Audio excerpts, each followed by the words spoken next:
Welcome to the Chelsea Fans Channel. I'm joined by Charlie, the Hurricane Skillen from the Mail Online, and it's time for my favourite part of the week. It's BackPage Blues. The first thing that I want to talk to you about, before I even ask you how you are, we need a centre half. Italy are cruelly out of the Euros. Yeah, I was gutted with that. Sad to see it. But I think that one of their star performers was Leonardo Bonucci. Yeah, fair to say? Yeah, without question. I mean, he's an incredible player. He's sort of started most of the moves. He's wonderfully two-footed.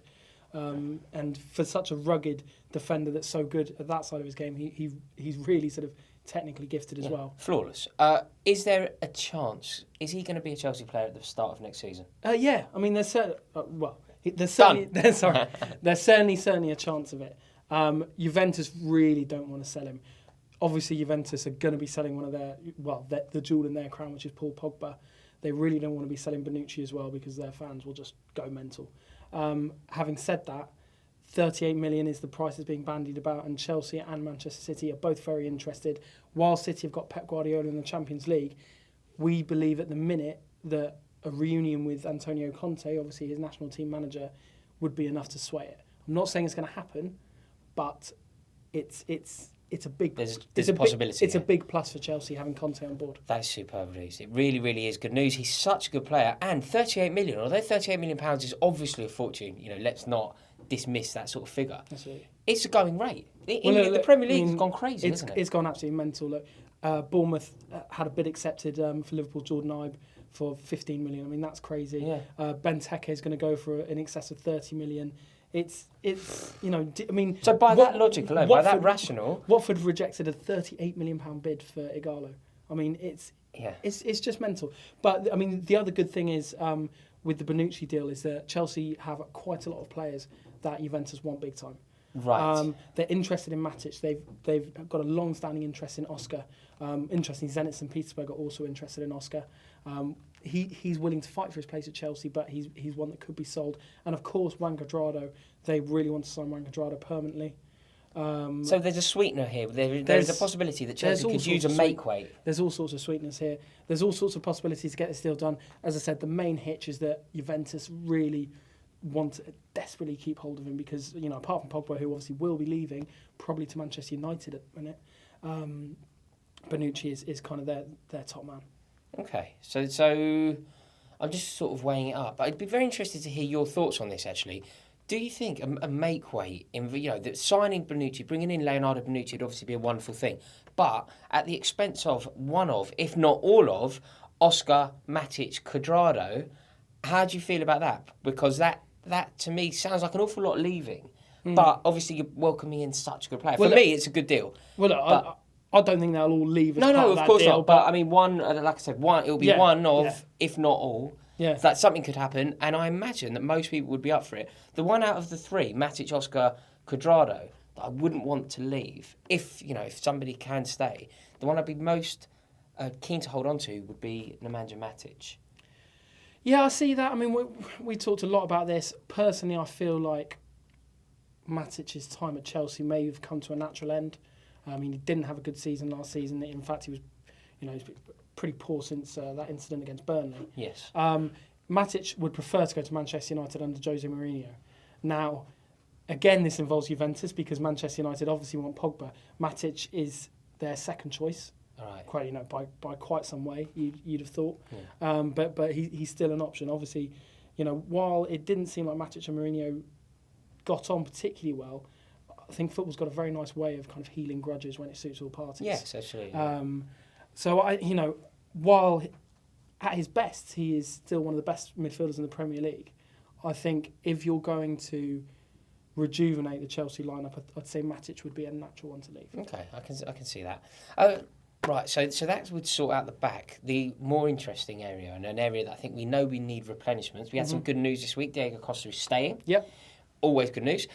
The man of the moment, the man that I would love us to sign, I think he's a great player, is Alvaro Morata. The thought of that man joining Diego up front would fill most defenders with fear, wouldn't it? Yeah, that is a dream partnership. Yeah, it's absolutely mouthwatering for Chelsea fans, that prospect. I mean, I think it would be incredibly impressive to have that forward line for a team not in the Champions League is pretty incredible, really.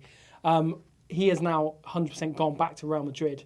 from Juventus. Obviously, that they had a buyback clause, but problem is Real Madrid are looking for serious money. And serious money for Alvaro. That's fine, though. It is. You'd expect that. All Premier League clubs have a hell of a lot of money at the minute. It's going to be about 60 million euros. 60 million pounds. Sorry, it's 75 million euros. It's a bargain from what I've seen. He scored big goals at the Euros. He did. It's just going to be. I mean, they're going to be eking out every penny they can because they want to buy big. Real Madrid have to buy big as a club, as a brand.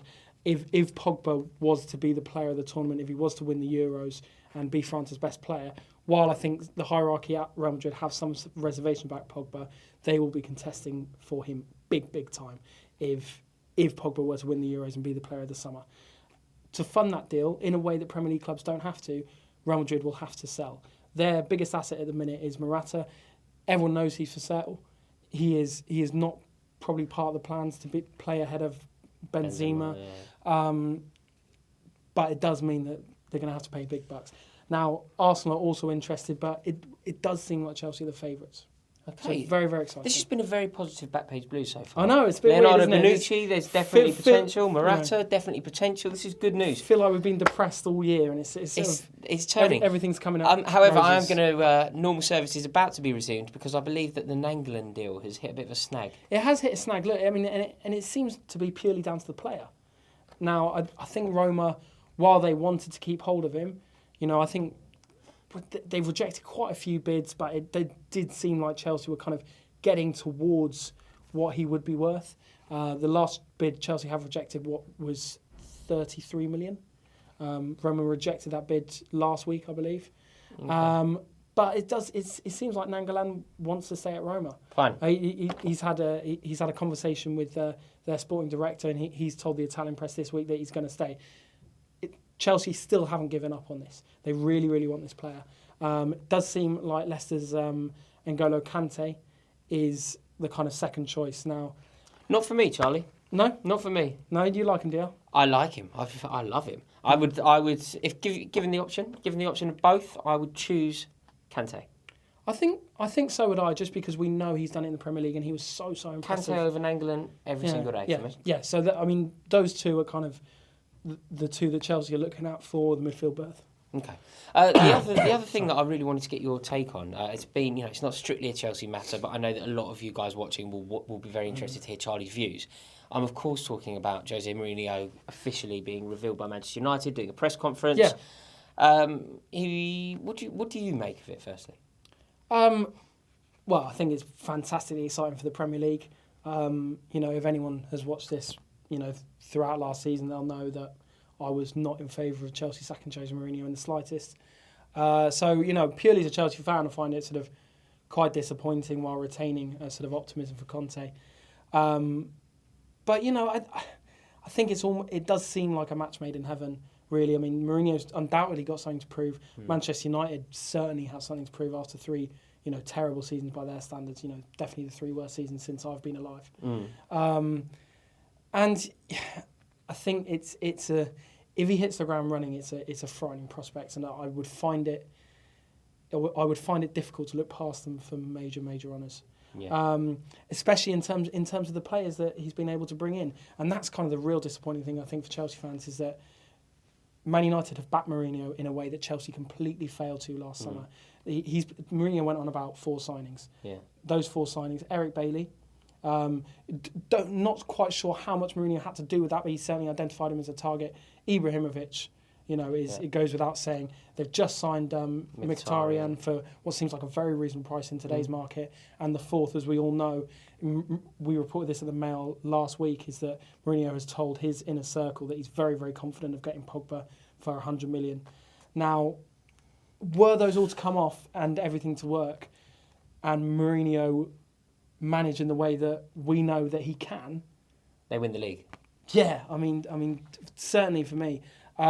So from that point of view, I find it sort of disappointing, purely as a Chelsea fan. As a journalist and working in a newsroom, it is just incredible the amount of interest it's generated. Yeah. People are going absolutely mental for this. And, can't forget Pep Guardiola's at Man City. Yeah. So the two of them renewing their old rivalry. I mean, Manchester's going to be the centre of the football news universe next year. Yeah, absolutely. And it is fascinating to be at the hub of it. There's a terrible fear in my mind that we are, as a London-based club and London-based support base, we are now going to just watch the Manchester clubs exchange trophies for the next couple of years. Well, you'd hope not. I mean, certainly I think that there is room for cautious optimism.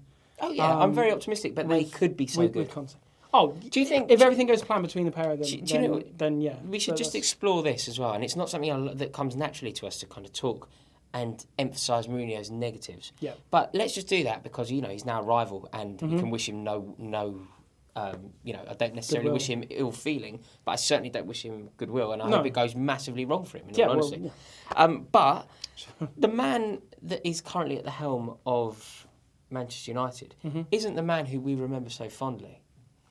I think that you can draw a line in the sand between Mourinho's pre and post Real Madrid years. Certainly in terms of his personality, in the way that he deals with things, in the way that he allows pressure to get to him. Yeah. I think that's certainly true. So hopefully, the post Real Madrid man, so the pre Real Madrid man was this daring, innovative, exciting, just wonderful character. Yeah. The post Real Madrid man was this slightly cynical, old, negative, war-beaten man. Yeah. I mean, and if that's the man that goes to Manchester United, if it is this cynical, angry individual, there is a chance. Mind you, I might just keep my fingers crossed. The last cynical, angry individual Man United had in charge didn't do too badly, did he? That's very true. That's why I said about 10 times when I was talking about Mourinho. We don't know how this is going to pan out. This could be the unmitigated disaster that was the first half of last season for Chelsea. Yeah. Having said that, it could be a complete, renewed man, had a bit of time off. He's at the club, which a lot of people, not necessarily me included, a lot of people think has been his dream job, for a while. We don't know how it's going to pan out. And there's certainly reasons that Man United fans should be cautious, not pessimistic per se, but certainly cautious.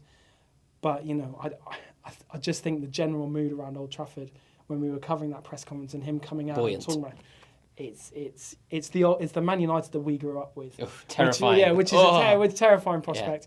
Everyone at school supporting them and everything else. But real kind of confident, cocksure, and on that happy note, it'll be fascinating. It'll be fascinating nonetheless. Yeah, let's get on to the Q&A. Our first question, we did it. Oh, by the way, we did the Q&A this week on Instagram. So if you follow us on Instagram, occasionally we'll put out a picture and we'll ask for your questions underneath it. The Instagram account is ChelseaFansChannel YT. So make sure that you follow us. It is too. Thank you very much. Right, the first question is from Harry Brownie. He wants to think, what do you think of a move for Graziano Pelle?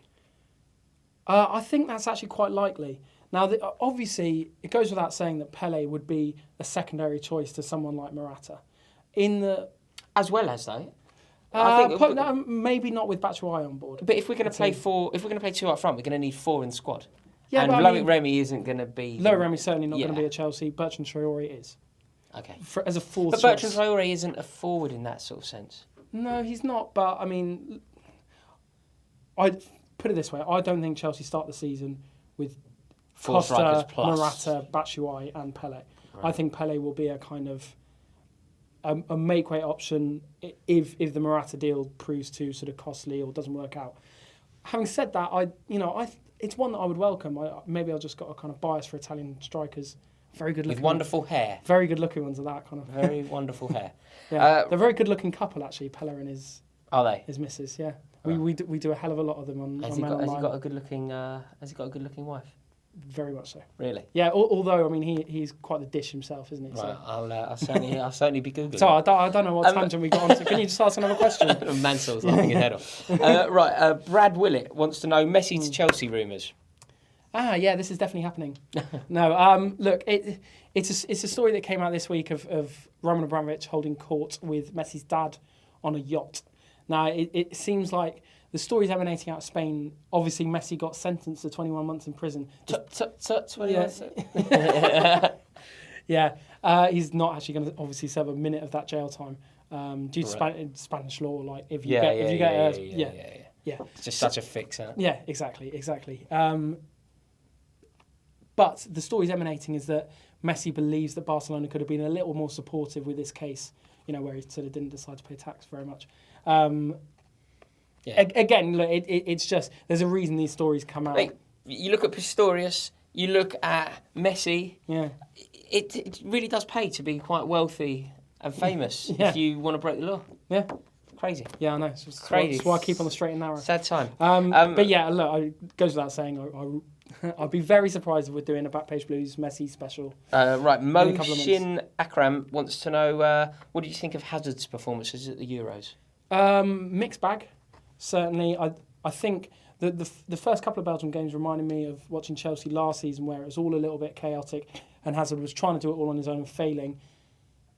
Having said that, some of his performances were actually incredible. Yeah. I mean, a lot of pressure on him as well. Wilmots isn't the right man for that job, no way. No. And he was the captain. I think he did okay. Hazard isn't a captain. He isn't someone that you want pinning the team's hopes on, which is something I think Chelsea got badly wrong last year.